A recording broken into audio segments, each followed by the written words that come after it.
Hello, Jessica. This is Roy's mother. Do you have a moment to talk?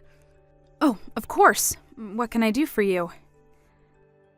I thought it was about time we got together to have a discussion about Roy's estate. His estate? Don't you think it's a little bit too soon for that? It's only been a week since his funeral.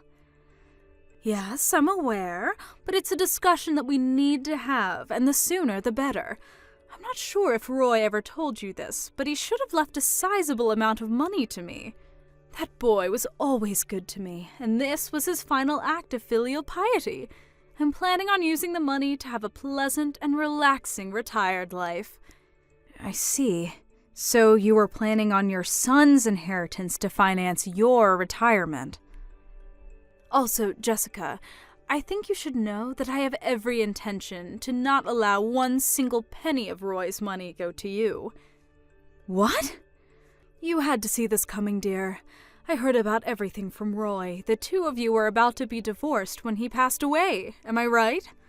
Well, yes, I suppose we were. Well, then that settles it. What right could you possibly have over Roy's money? Roy is my son, and you're little more than a former roommate of his as far as I'm concerned. I will not let you have his estate. Did Roy happen to tell you the specific circumstances of our divorce, or did he leave that part out? Isn't it obvious? You were a complete failure as a wife. You used him for his money, and you never paid him any of the attention or affection he deserved as your husband. You may have cheated my son out of some of his hard-earned money while he was living, but I will not let you steal from him now. Is that so? And that's all I have to say. Now pack up your things and be out of that house by this evening. Seriously? I'm dead serious, Jessica. The house you are living in belonged to Roy. He built it with his own money. His name is on the title. And now that he's gone, that house belongs to me, his mother. There's no fighting this, Jessica. It's all written very clearly in his will. The house is mine. I'm going to be moving in there as soon as possible, which means you need to leave as soon as possible. Take all your things, leave all of Roy's, and be out of that house by sundown. And I know if you take anything of Roy's, so don't even think about trying to steal his things. Ugh! Don't be such an immature brat, Jessica. You can't seriously be planning to try and stay in that house, can you? Since you are about to divorce him and move out anyway, I'm sure you already had arrangements made for another apartment or something, so there's no reason for you to stay there. Yeah, I guess you're right. I don't really need this house. Good, then it's settled, and we have no more reason to talk to each other. But seeing as the house is getting foreclosed on today, I don't think you'll be able to enjoy living there for very long. What? Foreclosed? I'll talk to the bank to tell them that you'll be the one to hand over the keys to them. But you'll need to sign over the deed to them by tonight, so make sure you bring a pen. If you ask them nicely enough, maybe they'll even give you an hour or so to take in some of your memories of Roy. What are you talking about? Hi there, Jessica. Hope you're doing well tonight. Thanks again for everything you did with my brother's funeral. I really appreciate it. Hey there, Steph. Don't mention it. By the way, did you get over the fever you caught after the funeral was over? How are you feeling? Oh, that? Nah, I'm totally fine right now. I've been over that for days. I bet I just overexerted myself. I was already burning the candle at both ends with my work lately, and then in the middle of that I had to deal with my brother's funeral. Wow, it must have been a really hard time for you then. I'm glad you're doing better anyway. It wasn't too bad. I bet it was way harder on you than me. I know that a lot happened between you and my brother, but I want you to know how grateful I am that you gave him a proper funeral, even after all of that. It's no problem at all, Steph. And by the way, my main purpose for messaging you right now is because I heard that my mom has been pestering you with texts lately about my brother's estate. Is that true? Yeah, kinda. Is she actually still living in that house right now? Yes, she is unbelievable. I don't know what she's thinking. It's like she's completely oblivious to everything that's happened over the last few years and her part in it. My dad says it's like talking to a brick wall trying to talk sense into her these days. Oh, boy. I wish there was a way I could help. Well, that's actually the second thing I wanted to talk to you about.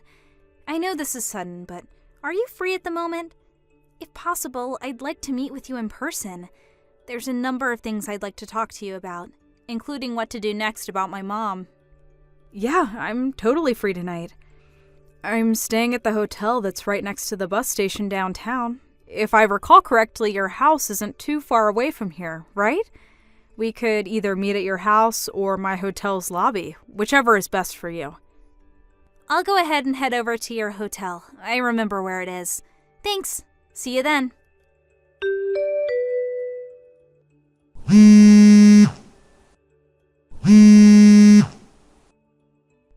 Good morning. What can I do for you? Don't give me good morning. Some people from a real estate agency just came by and said if I don't leave the house soon, they're going to call the police and have me arrested for trespassing. According to them, the house is actually in your name. That's the first I've ever heard of that. Why didn't you tell me? You already sold it to them? You owe me an explanation. Wait, you really didn't know about all that? I guess maybe Roy was planning to tell you about everything once it had been finalized, but it seems like he could have at least told you the bare minimum. Hurry up and explain what you did. Just make sure you're aware that Roy and I were planning to get a divorce when he died, right? Yes, and what of it? What does that have to do with you stealing my house and selling it without my permission? I'm getting there. Calm down. Next, were you aware that the reason we were getting divorced was because Roy was cheating on me? He was? So you didn't know. Well, he was cheating on me, so I sued him both for the damages related to the affairs as well as for a divorce. Roy was lavishing his mistress with gifts, designer handbags, shoes, vacations, you name it. And in just the span of a year, our total savings declined from around $100,000 to just $1,000. He spent that much in a single year? Now, one major problem for Roy was that the money he spent came out of our joint savings account. So he had spent tens of thousands of dollars of savings that were also mine without my permission on his illicit affair. Ordinarily, in this sort of situation, I'd have the legal right to demand he return every single penny of that money to me, but I was also fully aware that he had no means with which to repay it, and I was eager to not have any interactions with him anymore after the divorce. So, our lawyers talked it over, and in the end the compromise we decided on was this. I would agree not to sue Roy, to have him return the money he spent on his mistress, and in return I would receive the house, as well as all the furniture and appliances in the house. It was at that point that he transferred the deed over to me, and I sold the entire thing to a real estate company the very next day. How could you do such a thing? The real estate company was actually super understanding about everything, and they agreed to let me stay in the house until Roy's funeral was over. You sold my son's house! I can't believe you! That was the only thing I had to remember him by. Hey, don't blame me. Blame your son for being a cheater. None of this would have happened if you would have kept his pants on. If only he had not slept with that woman, we wouldn't be getting divorced, and he wouldn't have exhausted all of our savings on her. So, yeah. I don't see how I did anything wrong in all this. It's all Roy and his mistress's fault. Yes, you're right. It's all his mistress's fault, that vile woman.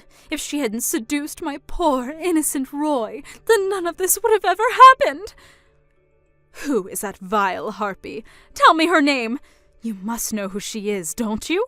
I'll go find her and give her a piece of my mind for the terrible fate she brought upon my poor Roy.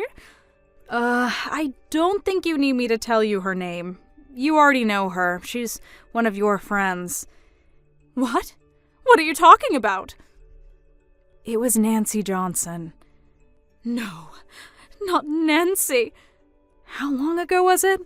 Maybe 2 years ago or so? You were going at me in your usual way, telling me I'm worthless and that Roy deserves better than me when you said, I know, I'll just have to find him a woman better than you. Sometime after that, you brought the darling Nancy Johnson, the daughter of one of your friends, over for dinner. And within just a few days of that dinner, the two of them began their nearly 2-year-long affair. That can't be true!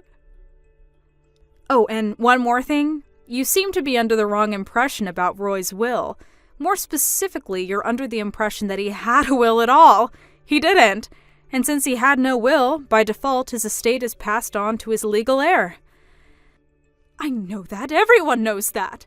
That's exactly what I'm saying. As his mother, I'm his next of kin, and so I'm the one who gets his estate.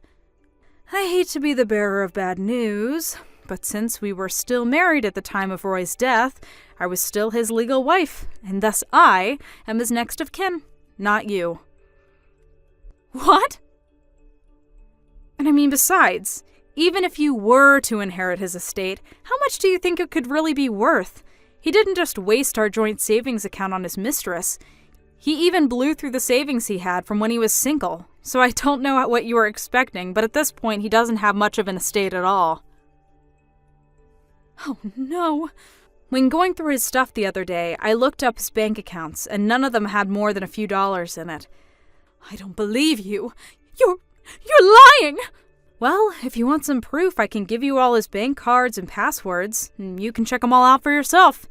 And if you're still intent on trying to claim that for yourselves, you're more than welcome to have your lawyer contact mine and discuss the issue. What do you say? Enough of this already. I get it. Oh, well, that's good. Be sure to have all your things moved out of the house by sundown tonight. Tonight? You can't do this to me, Jessica. Jessica? Where are you?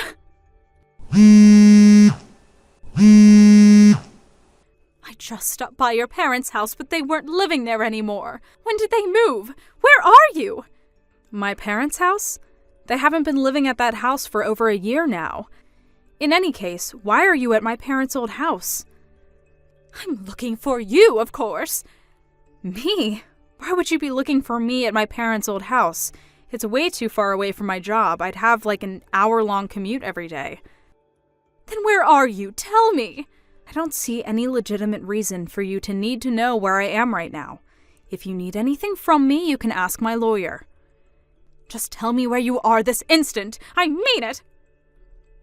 If you must know, I'm staying with a friend for a while. What friend? Give me the address of the house, Jessica. That's an order. Not a chance. Why would I? You and I are nothing anymore. I'm not your daughter-in-law. You're not my mother-in-law. Nonsense. Of course you're still my daughter-in-law. Even if Roy has passed away, nothing changes the fact that you were married into this family, Jessica. I'm still your daughter-in-law, whether you like it or not. And as my daughter-in-law, it is your duty to provide me with the financial support. Where did you hear that from? Some weird Facebook group or something? No, I no longer have any duty, morally or legally, to provide you with any support of any kind. You're not getting anything out of me. Don't run away from your responsibilities to me. Were you listening just now? The moment that Roy died, our legal marriage was dissolved, so I no longer have any legal connections to you whatsoever. Is that clear? I'm not your daughter-in-law anymore, and even if I was, I still would do everything in my power to not have to provide you with any support. You're terrible! I don't deserve to be treated this way. After everything you've done to me over the years, you deserve way worse from me than this. You're lucky I didn't sue you for emotional abuse. So no, I'm not going to give you the address for my friend's house, who is even less of a connection to you than me. Now just leave me alone. I never want to speak to you again for the rest of my life. You can't abandon me. What am I supposed to do now? Oh, right. Your husband divorced you the other day, didn't he? How do you know that? I heard the whole thing from Steph. It was quite the story. I didn't even know about this at the time, but the night that Roy got into that car accident, he was on his way to see his mistress, Nancy, wasn't he? Your ex-husband found out about that, and he also found out that you were the one introducing the two of them.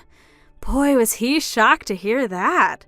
And the straw that broke the camel's back was when I let the two of them know that you introduced them in hopes that Roy would leave me and get married to her. Once he heard that, he couldn't take it anymore and filed for divorce the very same day. He kicked you out of the house, and when you tried crawling to Steph for help, she cut you out too. Aren't you in a predicament? But there was no way I could have predicted things would turn out like this. I'll give you that much. I wouldn't have seen it coming either if I was in your shoes. But then, if I was in your shoes, I don't think I'd be going around encouraging my son to have an affair, and also actively bringing him women to have affairs with. Please, Jessica, you have to help me. Why? Because I have nowhere else to go. My parents are long dead, and I have no siblings.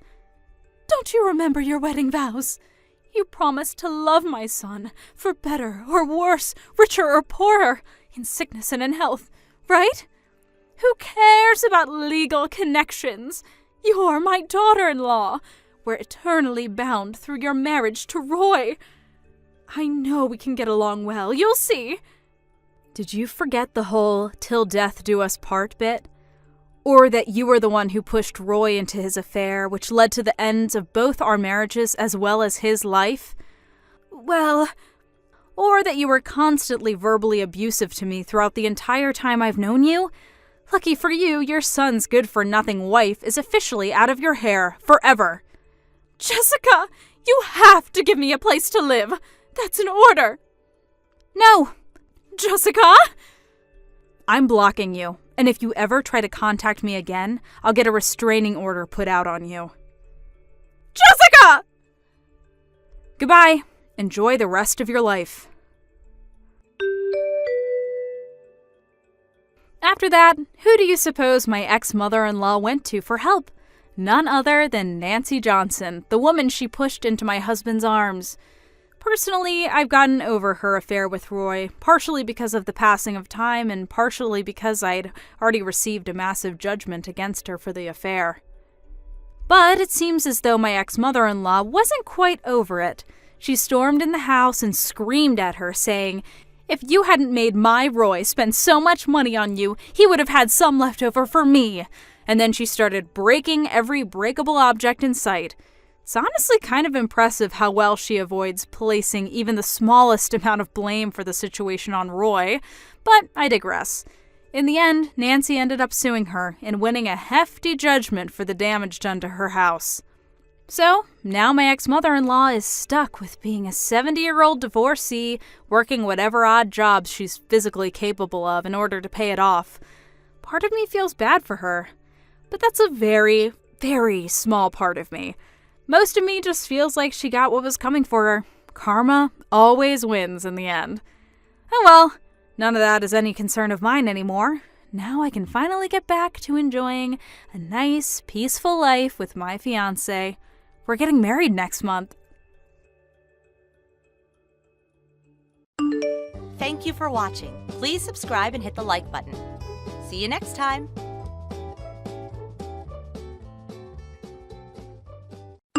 Hello, Kenyo. Thanks for your hard work today. You received your salary for last month today, right? Oh, hi, Tina. Yep, I got my salary. Like we promised, you can't just deposit from your bank account without telling me now that we're living together, alright? You only need 100 euros per month of allowance, right? Let me take care of your salary and all our other finances from now on. Alright. What, are you unsatisfied or something? Why? You don't trust me to take care of your salary for you or something? No, it's not that I don't trust you, but you've told me a lot of things about how we can save money, and I'm impressed at your knowledge. But I'm worried whether I'm going to be able to adopt that lifestyle as well. I've never had to be this careful with money, you see. Well, you must have had a comfortable life up until now. But I guess you're right. You see, I grew up in a poor household, so this stuff just comes naturally to me. You, on the other hand, are not very good at spending money-wise, after all, Kenyo. Come on, you didn't need to remind me. I already know for myself. Yes, I'm telling it to you because I think that saying it directly is for your own good. Do you really think I'll be able to get by for a month with just 100 euros? That's what you want me to do for now, right? Yup. Let me take care of all the other financial business, and I promise we'll achieve our goals in no time. I know that this is going to be difficult for you since you've used your money freely up until now, but now is the time to grit your teeth and pull through. You're right, but I wonder if I'll actually be able to do it. Even when I was in university, I had an allowance of 500 euros per month. Seriously? Looks like we've got a rich kid over here. On a serious note, are you really that worried? It's really not that hard, Kenyo. All you have to do is not spend money in places you don't need to. Like that road bike you bought last month. You used it a couple times in the first week, and you've never touched it since. How much did that cost exactly? It's not that I don't want to use it, it's just that I'm too busy. Besides, not spending money in places you don't need to is easier said than done. And yeah, I am worried. But you're going to be making me lunch boxes from now on, so I guess I won't have to use money on lunch anymore. I just think this will cut my expenses by a couple hundred euros. But still, my lifestyle is going to have to change a lot if I'm going to get by with only 100 euros per month. Alright, then think of it like this. If you're not going to be more careful with your money, then I'm not going to marry you. What? I don't want that. I knew that would motivate you. Then let's do our best, shall we? Right. I'll do my best. Yup, that's the spirit. Besides, it's not like you're the only one who's going to have to be careful with money from now on. I'm going to limit myself to an allowance of 100 euros per month, just like you.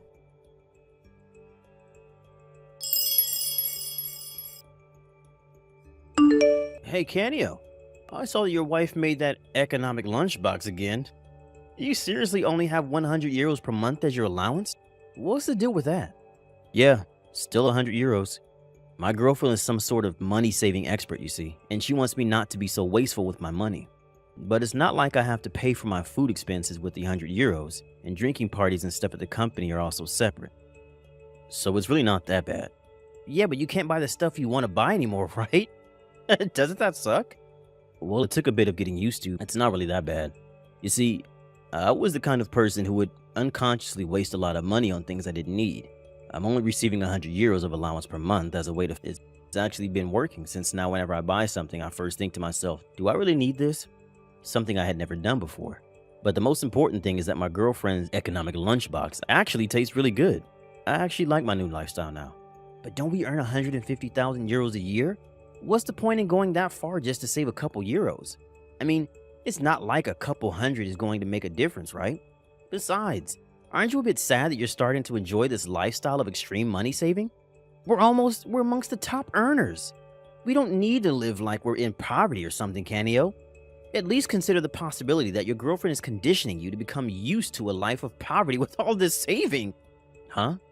Why in the world would Tina need to condition me to a life of poverty? I know it may seem a bit extreme, but Tina said she grew up in a poor household, so apparently this stuff is normal for her. That's exactly what I'm talking about. It scares me how you just believe what your girlfriend says when she tells you to be more careful with money. You're not even a bit suspicious as to why she's not letting you use your own money? Yeah, but what's wrong with not wasting money? Becoming wiser about how you spend your money can only be a good thing, right? Most importantly, though, the reason I've adopted this new lifestyle is because I'm thinking about our marriage. You just can't spend money however you want once you're married, you know? There's no reason for you to criticize me on this. Come on. What's the point in having money when you're not even going to use it? You say that you're doing this stuff with marriage in mind, but isn't your girlfriend just forcing this lifestyle on you because she wants to spend that money on her own? I don't know. So she can buy expensive bags and stuff? Huh? Are you accusing my girlfriend of using my money behind my back? I'm just saying it's a possibility and you can't just believe everything she says. I've heard of stories where guys give their girlfriends their bank account info, only for both the girlfriend and the money to disappear. Sometimes they can't even track their girlfriend down because she had been using a fake identity the whole time. I mean, as soon as she started living with you, she told you that she would be the one taking care of your salary from now on, right? That's the sign of a woman who only sees men as walking ATMs. Yes, but I believe in Tina. She would never do such a thing. All right, it's your decision, but the guys who got scammed said the exact same thing. I'm 100% sure that she sees you as an easy target. That's probably the only reason why she moved in with you in the first place. Watch it, Antonio. You can insult me, but not my girlfriend.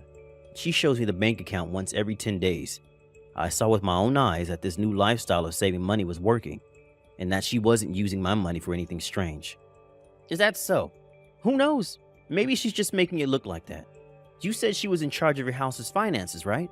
She could probably do it if she wanted to. No, it's impossible.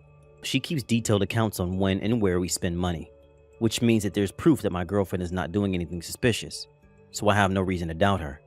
So will you please stop insulting my girlfriend like that anymore? Oh, just don't come crying to me when she pulls a fast one on you and you suddenly have no more money in your bank account.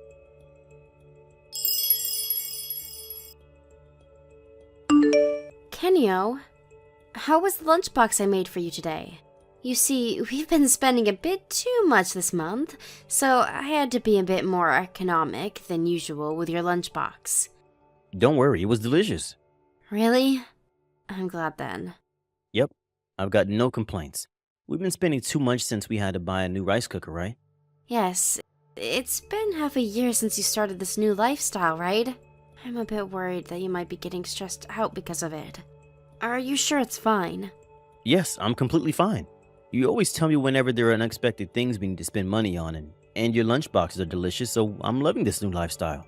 Letting you take care of our finances was a great decision. I never knew how wasteful I was with money up until now. I'm counting on you from now on as well, alright?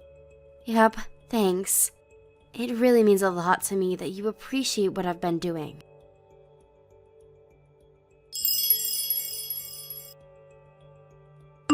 Hey, Canio, I saw your girlfriend made you a poverty conditioning lunchbox again today. Huh? What do you mean poverty conditioning? I've already told you my girlfriend is doing no such thing, Antonio. Cut it out already.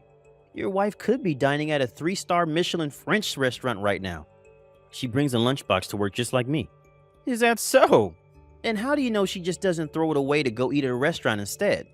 But my wife's allowance is 100 euros per month, just like me. Hey, Antonio, don't get mad at me just because you got no girlfriend to make you lunchboxes. Huh? You've been teasing me about my wife's lunchbox ever since I came to work with it. It's been 7 months already. To be honest, I was impressed at how you never got tired of it. But I'm tired of it. So could you cut it out already? What did you say? Well then, I think I'm going to continue enjoying the lunch my girlfriend made for me and get back to work. Shut up! Who said I don't have a girlfriend?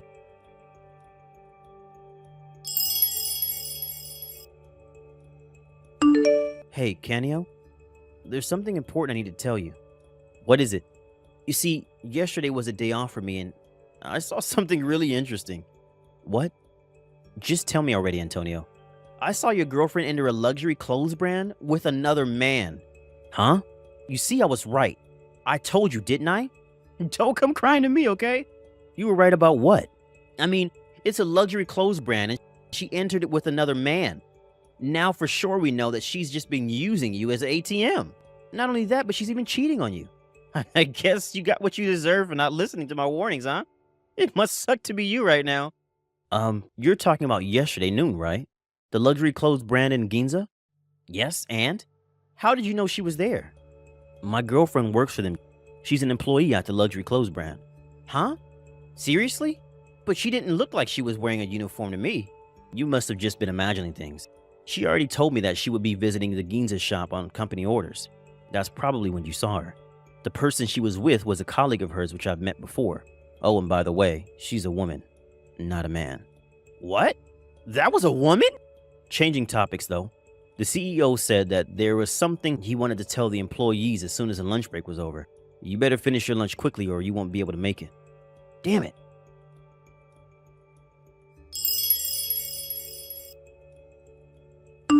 Tina, something terrible has happened.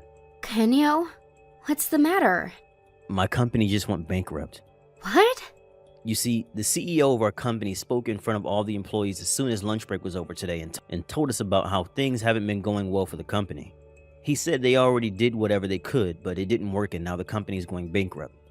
I see. That's a real shame, and I know it's going to be tough for the company employees. But for you, it's... Yep. I'm not going to let go of this opportunity. You see, I've already talked to some of my colleagues who I think will be useful. It was thanks to our money-saving skills that I was able to go into action immediately without hesitating. Because we had saved so much, we were able to reach the amount we needed faster than I expected. I'm so thankful for you, Tina. You say it like it's all my doing, but you worked hard as well, didn't you? You didn't go over your allowance of 100 euros per month even once. Yep. I'm still thankful for what you did, though. I would have never been able to do it without your knowledge, after all. Yeah, no problem. We can't let our guard down, though. We need to be careful with our money from now on as well. Just because we reached our savings goal doesn't mean you can start being wasteful with your money like you used to be, alright? Yep, got it. I'm counting on you, Tina. Canio!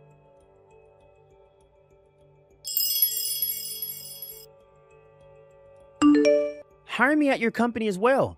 And make sure to pay me at least 150,000 euros a year. Hi, Antonio. Hire me at your company and give me a salary of at least 150,000 euro a year. The company's still in preparation. It's fine if it's still in preparation. Just pay me a salary. What in the world is your problem? I thought you got a job at the company our previous CEO introduced the employees to. I quit. Huh? Why? You see, not only was the salary lower than our previous job, but everyone was looking down on me for some reason. It's probably because I was new there or something. But that's not going to be the case at your company because you've hired several former colleagues, right? I'm going to stand at the top and be their leader. Yep, I think your attitude is the problem.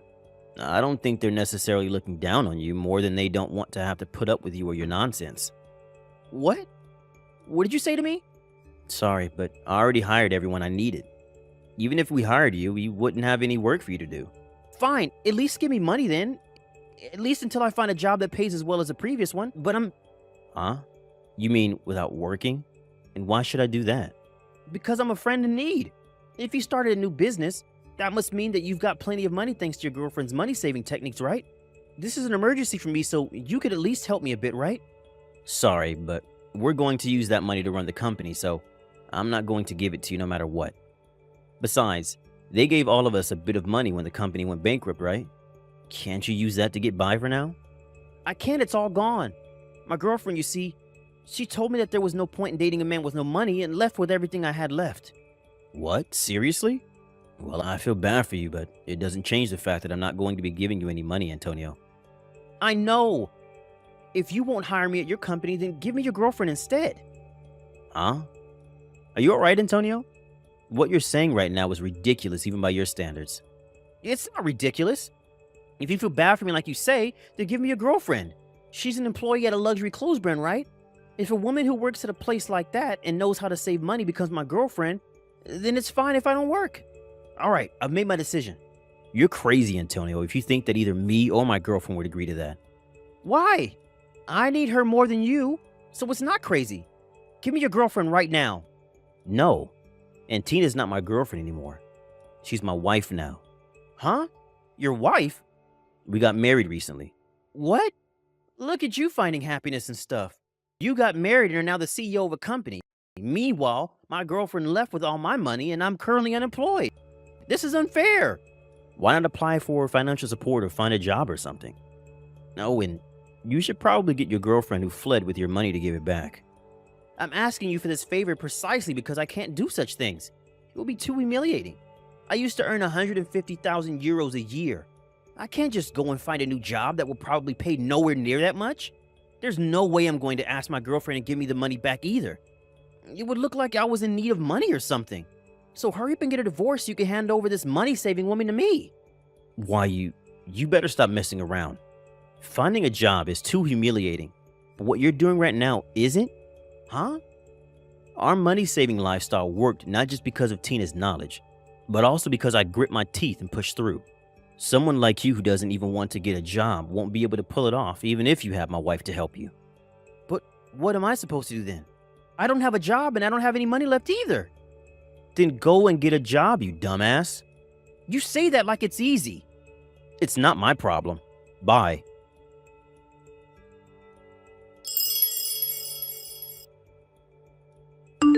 Antonio was always the kind of person who seemed to enjoy making people mad by looking down on them or insulting them. But apparently, while I was away on a business trip one day, Antonio came to our new company's office with his resume in hand saying, "I'll work for you people." One of our employees kindly explained to him that we weren't currently hiring and turned him away, but he got pissed at this and started going on a rampage. Of course, we called the police on him, and he was taken away with the extra charge of obstruction of official duties for getting violent with the police. At a later date, we made him pay for the equipment he destroyed when he went on his rampage, and also for obstructing work in the office. Antonio went into debt because of this, and it seems that his parents finally found out about his situation around the time and forcefully brought him home into his hometown in the countryside. Apparently, he now works at a 24-hour factory owned by his uncle, barely able to sleep every day because he needs to pay off his massive debt somehow. Thank you for watching. Please subscribe and hit the like button. See you next time.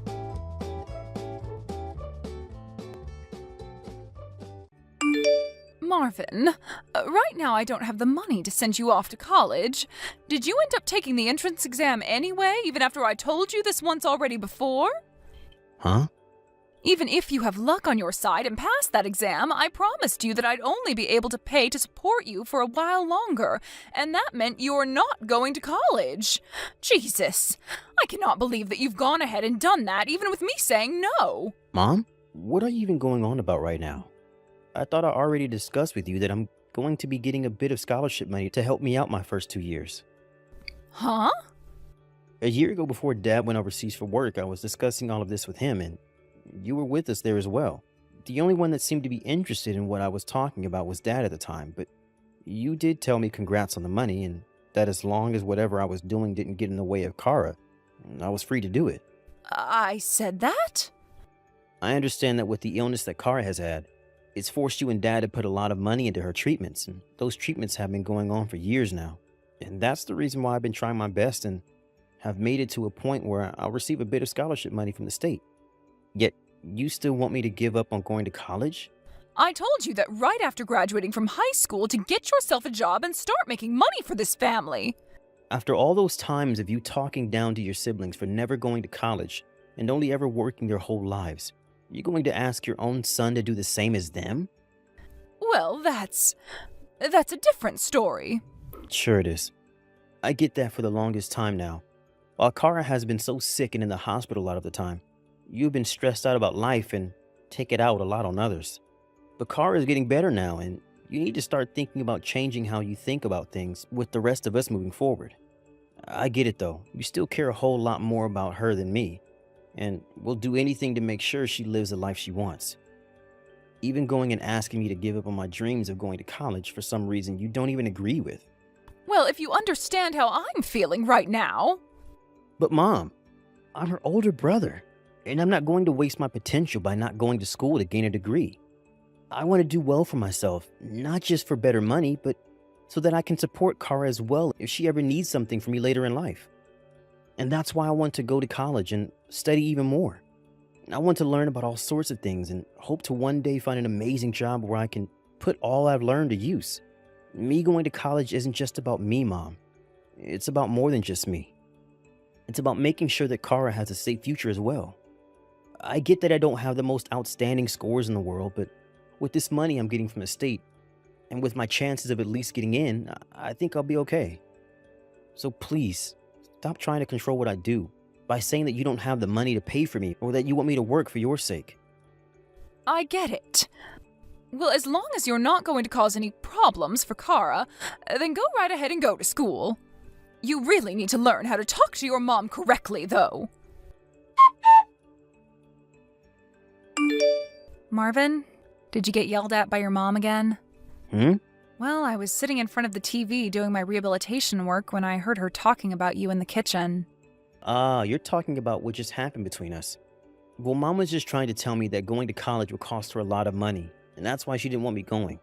But then I asked her if she'd forgotten about how I spoke with her and Dad about me getting a scholarship for 2 years, and that she wouldn't have to worry about paying for me.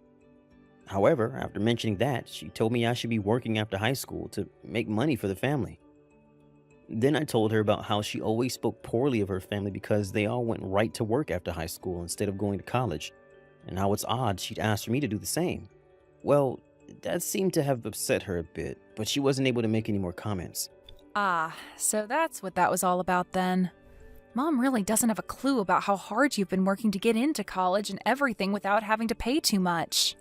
Does she not even realize that you've been the one homeschooling me this whole time while I've been sick, and you've only just gotten a break from it now after I started to feel better and got back into the public schools? I'm sure she doesn't care, but I'm really glad to hear that you're doing well in school with all those other kids now. So, thank you for being such a close listener thank you for being such a close listener as my student. Well, thank you for teaching me. To be honest, I kind of like being your teacher. It helped me learn and train a bit about what it's really like to be a teacher. And that's something I'll be able to utilize later in life. But still, I'm thankful that you were there to teach me after you got out of school. No problem. Marvin, I'm going to assume that the graduation ceremony is over now? It's all finished. And as I thought, you didn't even bother coming to see me there. I can understand Dad not being there, as he's on the other side of the globe for work currently. But the only person in my grade that didn't have anyone come to see their graduation was me. Is that so? Well, that's not of any interest at the moment. Right now, I have something to tell you now that you're no longer in school. What? Sometime before the end of the day, I want you to get out of my house. Pardon me? And the reason for this is because Kara is asking it. Kara wants me to leave the house? Kara has told me that she wants to be an only child now at home, so she's asked me to have you gone from the house. Huh? Why would she ever say such a hurtful thing about me? There's no way she actually said that. But she did. She did. And as for myself, I only believe that she's my true child, and that you're just some straggler. In other words, I don't need you in my life, Marvin. So don't even bother coming back home anymore. If that's what you want, I guess I don't really care that I have to leave the house now. I've already taken most of my things out of my room anyway, so this isn't a problem at all. Huh? Are you going to say that you didn't notice a thing? Well, I guess I'll have to get you up to date on this. The college that I'll be going to in September is about 7 hours away from home. Huh? 7 hours? In other words, you have zero clue what college your son is about to be going to, do you? Well, I don't really care if you know where I go or not. Well, that's all I have to say to you. Goodbye forever, ex-mom. Good morning, Marvin. I'm assuming that yesterday you were able to make it safely to an apartment near the college that you'll be attending this fall, right? Good morning, Kara. That's right. Right after my graduation ceremony ended, I got into my car with a lot of my things and made the 7-hour trip to the apartment. I just had myself a small breakfast and am now starting on cutting into all of the boxes I brought along and setting my new place up. Well, while you're at it, I'll be taking Mom off your hands and going out to play with her. Well, I'll be waiting then. And by the way, what did you do about the name on that apartment? Well, one of my friend's sisters who works for the realty business explained a lot of this to me in depth.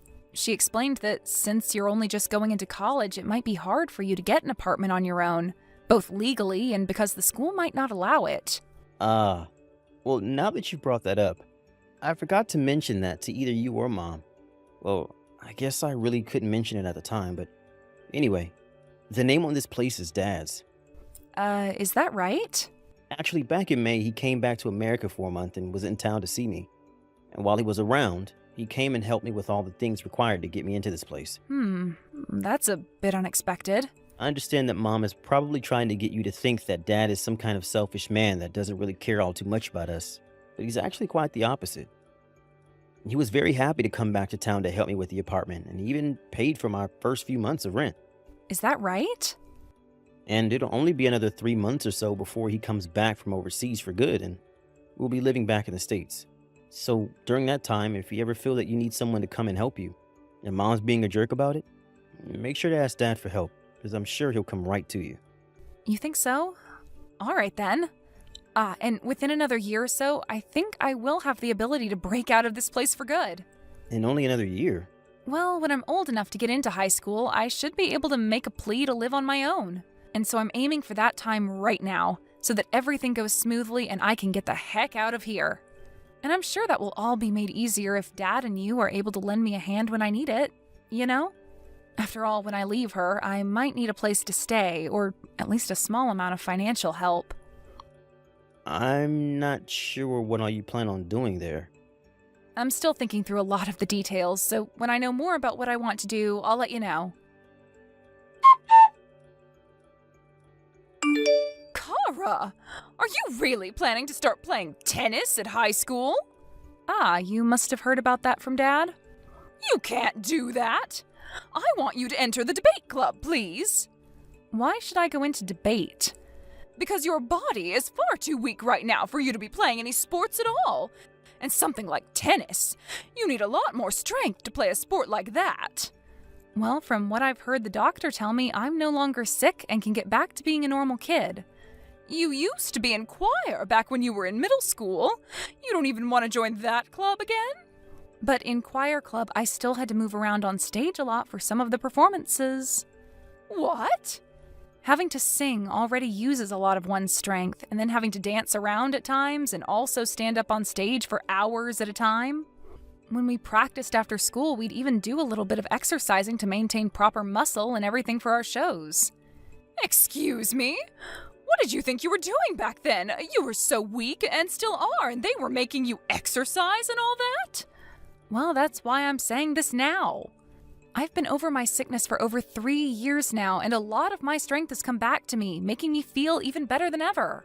And that's partially due to me being able to exercise during choir back then. I understand you wanting to feel worried about me since I was sick for so long and without a whole lot of strength, but I'm no longer as weak as I was then and am ready to move on. I've already moved on, actually. But listen, Kara, going into something like tennis means you'll be busy all week long practicing. And you'll have to go to practice and games on the weekends. And another thing, I was finally able to get rid of that Marvin guy that kept living in our house all these years, so we finally have time to be together with one another in this house without anyone bothering us. So don't waste all that time that we could be spending together on something like tennis. Huh? What did you just say? Did you just say that Marvin was getting in our way? My brother? Your son? You told me a while back that you wanted to become an only child, right? And you and I both never really thought of Marvin as being a part of this family, right? Are you freaking kidding me, Mom? Was that something I said to you years and years ago when I was in the middle of being deathly ill? Because that sounds to me like something I said when going through all those treatments and being on loads of medication. Well, if I did say something like that, I didn't mean it at all. What do you mean? I mean that I probably meant to say something else. Like how it felt like I was an only child because Marvin had to sacrifice his time to become another parent of mine. Maybe I meant that had I never been born, Marvin could have lived a better life at home with his mother. Huh? Of course, right now I don't think anything like that anymore, and I'm very happy that I had someone like Marvin as my older brother to be around the house all day with me. It's because of him stepping in to homeschool me that I was able to get right back into public schooling when the doctors let me out of the hospital and allowed me to start moving on my own. And as for the high school exams that he had to focus on while doing all of that for me, you told him he couldn't study for those exams because he had to be at home to take care of me while you went off somewhere. So you know what he did? He stayed up all night on the computer after I fell asleep and studied his butt off. And then when it came time to help me study, he'd forgot about all his work and only focused on me. And guess what else? While he was so focused on making sure my grades were okay and that I'd be able to make it to high school, he was still working his butt off for his college entrance exam, and even passed those too. I'm seriously going to be forever grateful to him after all those years he had to sacrifice for me, while also finding ways to keep pushing himself forward. Kara! And so to help make going to high school a lot easier for myself, I'll be moving to Marvin's apartment and leaving this town. Huh? You're moving out? Actually, I already had all my stuff moved out of the house and am currently on a plane heading to him. I told him that the STEM-based school near his college is where I wanted to go, and so he offered that I stay at his place while going there. What are you even talking about, Kara? I know for a fact that you'll be starting class soon at the high school in town with all your friends, right? This has been the high school you've been wanting to go to for a long time now, right? Huh? Are you sure about that? I get that you wanted me to go there since it was in town and has a really good debate team, which you wanted me on. But I told you already that I someday want to become an engineer, and that's why I'm going to a school that focuses on that style of learning. Excuse me? The plane is going to land soon, so the plane Wi-Fi will cut off at any moment now. Thank you for all those years of taking care of me. Kara! Bye-bye. Marvin, you took my little girl from me. What the heck do you think you're doing, taking her from me? She was the one that told me she applied to go to the STEM school here this fall. Excuse me? Have you all forgotten just how much I devoted and worked to care for Kara while she was deathly sick and needed me? Devoted, huh? What's with that? I don't think I'll have another chance to say this after today, so I'll let you know right now. I'm not sure if you understand that when you say you've devoted yourself to her, you actually just mean you want to use her as a way to make yourself feel good. Like you use the fact that you helped her to control her and the rest of us. Huh? What the hell does that mean? When Kara was in the hospital getting treated and at home from time to time, you were always the one that went to be with her the most.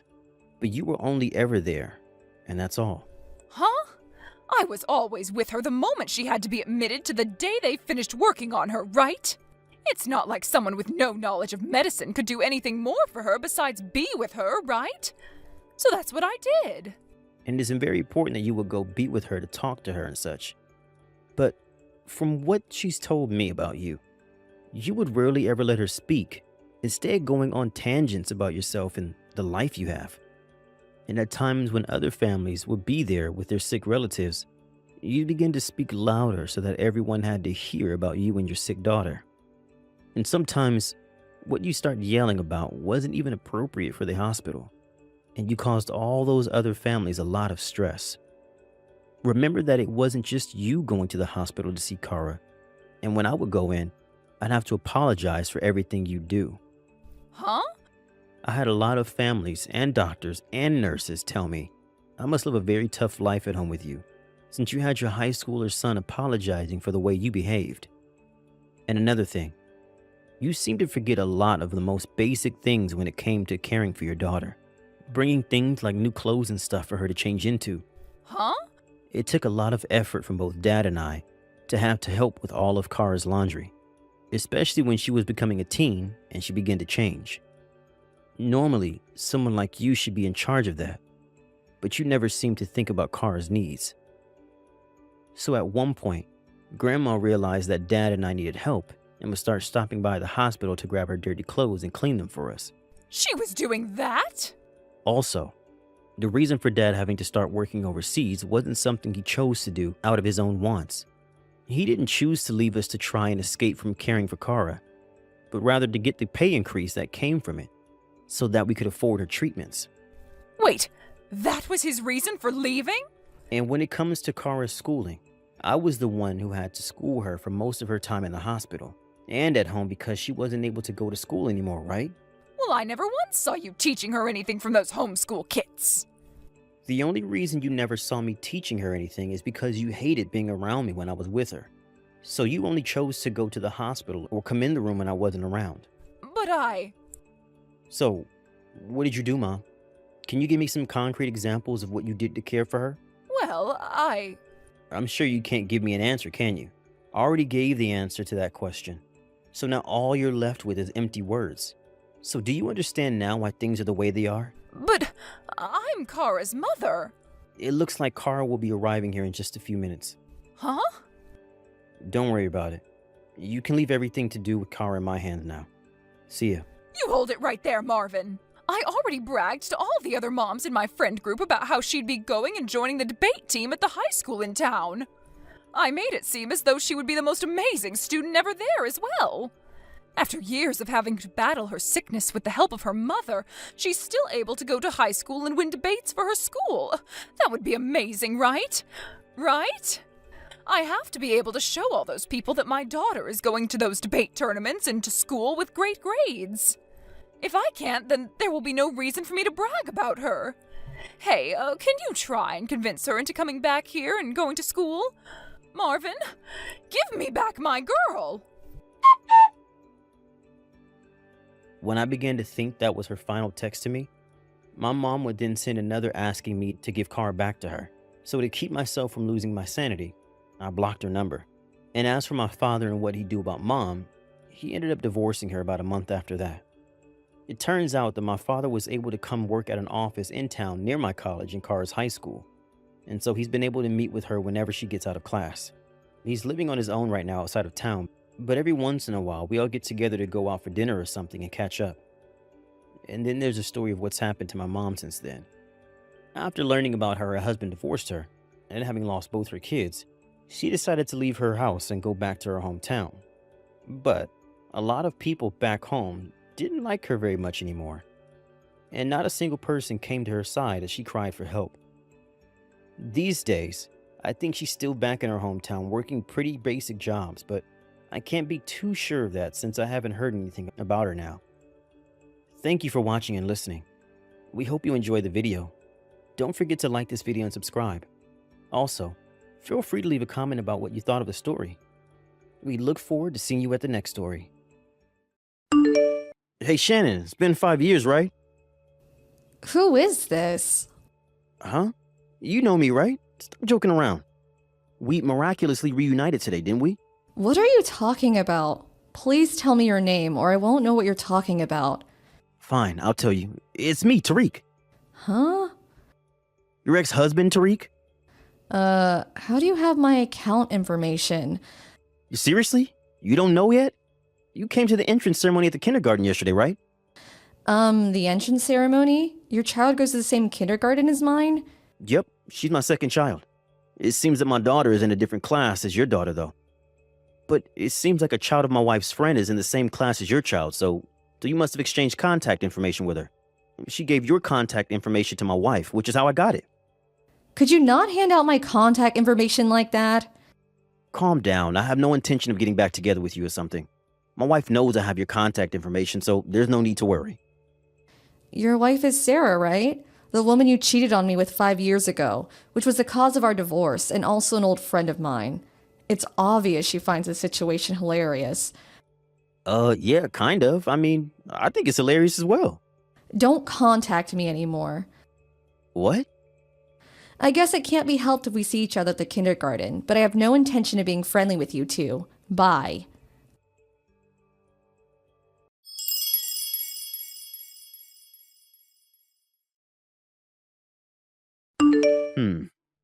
This gets more and more hilarious the more I think about it. If you, who is infertile, were at the kindergarten, then that must mean that you married someone who already had children. Huh? Even if you come to the entrance ceremony pretending to be a mother, it's not your actual child, so it's a bit funny thinking about it. So you still think I'm infertile? But you couldn't bear a child in the 3 years that we were together, right? Mom said that if a woman can't bear a child in 3 years, then she must be infertile. But I never even gotten myself tested for infertility. It must have just been bad timing. But the truth is that you couldn't have a child, which means that you're infertile. You knew this, and that's why you married a single father, right? I'm my husband's first wife, and the child that was born between us is also his first child. Stop being delusional. I'm delusional? Yeah, these are the sad fantasies of a woman who can't give birth. You really are strange. Fine. Our children go to the same kindergarten, so we'll probably see each other again whether we want to or not. So I'll tell this to you now to prevent any misunderstandings in the future. What is it? I've already given birth to 3 children. Huh? My eldest son, who's 3 years old, the one who came to the entrance ceremony yesterday, and 2 twin daughters who were half a month ago. Huh? You're infertile but have 3 children? That means your husband had 3 children with his previous wife, right? Stop making weird excuses. It's confusing. I gave birth to all 3 of them. But you're infertile and... I told you that I gave birth after we divorced. Do you not understand that what I'm trying to say is that I'm not infertile? Huh? You gave birth to them? Yes, that's what I told you multiple times.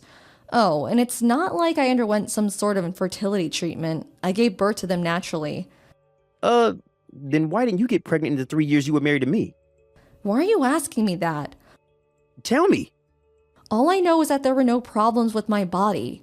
You think about what other possibilities there might have been. Goodbye.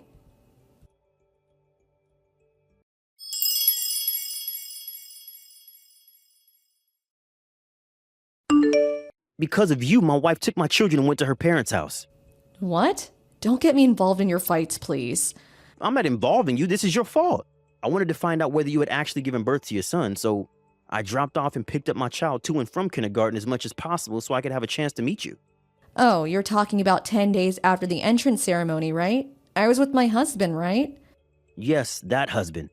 I tried to talk to you, but as I tried to approach, he suddenly appeared from behind your back. I thought I had seen him before, and so I looked closely at his face, which is when I noticed that he was the executive director at my office. Apparently, I only found out when he told me after we got married. I know that he has a son the same age as my daughter. When I heard that his wife gave birth to twin daughters a few months ago, does that mean that what you were saying was true? I see. So that's why you ran off without even talking to me, your face pale. I haven't seen you since, but I'm not complaining. Something terrible has happened to me. What? I did a bit of research after that and found out that men being infertile is more common than I thought. I did a DNA test with my child. The result was, well, he was my child. Oh, good for you. Yeah, but my wife found that I had done a DNA test behind her back, and she got furious at me for suspecting her of cheating. Oh, and that's why she took your children and went to her parents' house. But I don't see how that has anything to do with me. If you hadn't said anything strange, I would have never have done a DNA test. Wouldn't this have never happened if you never bothered me in the first place? Then why did you reply to my text? Because you still insisted that I was infertile, and you even said that my husband was a single father or something. Don't you think it was only natural for me to get annoyed and correct you? But you were supposed to be infertile. You were just being delusional. If you have the time to complain to me like this, then why don't you make up with your wife instead? Bye.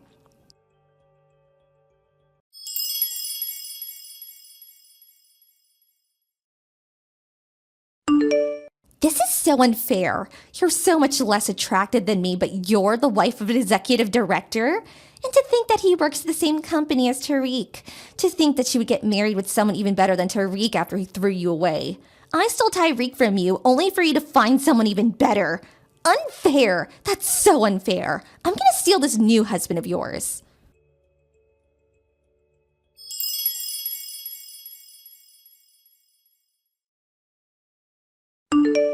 I can't do this anymore.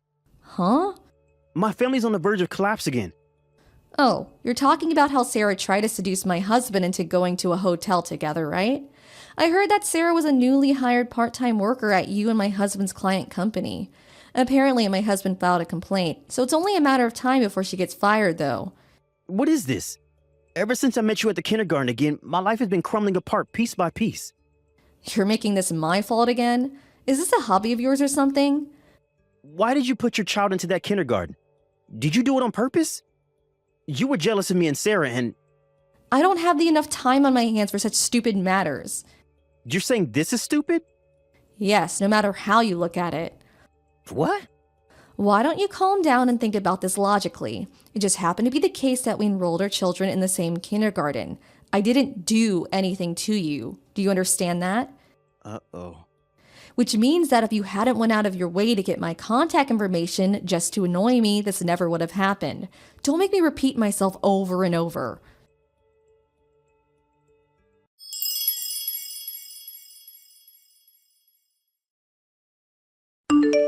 Shannon, I turned in my divorce papers earlier. So could you get divorced as well and get back together with me? Huh? Let's just give custody of our children to our current partners and give birth to children of our own. It seems that neither of us are infertile, so you were getting a bit old to give birth, but you can handle one more, right? Jesus, will you seriously never leave me alone? What? It's been medically proven that too much stress makes it more difficult to have children. What? What are you trying to say? Don't you get it? Huh? You bothering me like this all the time is a huge source of stress. Your parents were the same when they were living with us. My parents? Yes, they were just like you. Every time I met them, the first thing they would say was, "Give us a grandchild." They would tell me this more than a dozen times each day, which almost drove me to insanity. But they never said that to Sarah. Of course they didn't. What? You have an older child, right? Sarah got pregnant with this child, which is also why you divorced me. They wouldn't tell her to give birth to a grandchild if she already did, would they? Judging by what you said earlier, it seems that Sarah got custody of the child, so if I were to marry you again, I would be thrust back into the same hell as before with them telling me to give them a grandchild over and over. Why would I do that? Fine, I'll keep an eye on them and make sure they don't say that to you anymore. But I have no intention of divorcing my husband, and I have no intention of letting go of my children either. What? Really? Why did you even think that I want to get back together with you in the first place? There's no chance no matter how you look at it. Yeah, but if the two of us loved each other enough... I lost my last ounce of love for you when I found out you cheated on me with Sarah. What? Then what should I do now? I already got divorced. I don't know. Just open the front door, will you? What? I came to pick you up. I know that the executive director doesn't go to work on Mondays. This is our chance to make an escape without being bothered. Come on, I'm outside the backyard. I can come in if I break the window in the living room. Hold on. If I could just get a hold of you for a day, then you'll have no choice but to get divorced. Are you an idiot? Huh? Is that how you talk to your husband? If the executive director doesn't go to work on Mondays, then he isn't at the office now, right? Yeah, that's why... Then doesn't that mean there's a high probability that he's currently at home? In fact, he is. Huh? Apparently he's going to tell the company about this. No way. We already called the police, by the way. I hear sirens. There's no use trying to run anymore. Goodbye.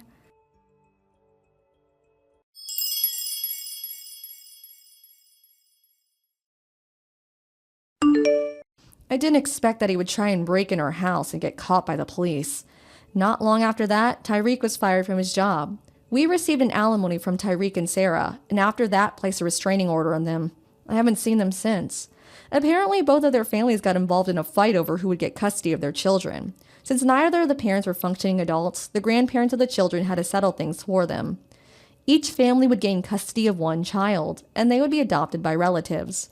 The relatives of both Tyreek and Sarah cut ties with their families. It seems the 6 of them, Tyreek, Sarah, and their 4 parents, all are currently unemployed. There are eyewitness accounts saying that they were living together under a bridge, but it's uncertain where they really went.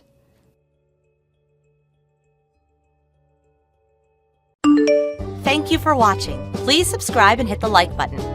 See you next time.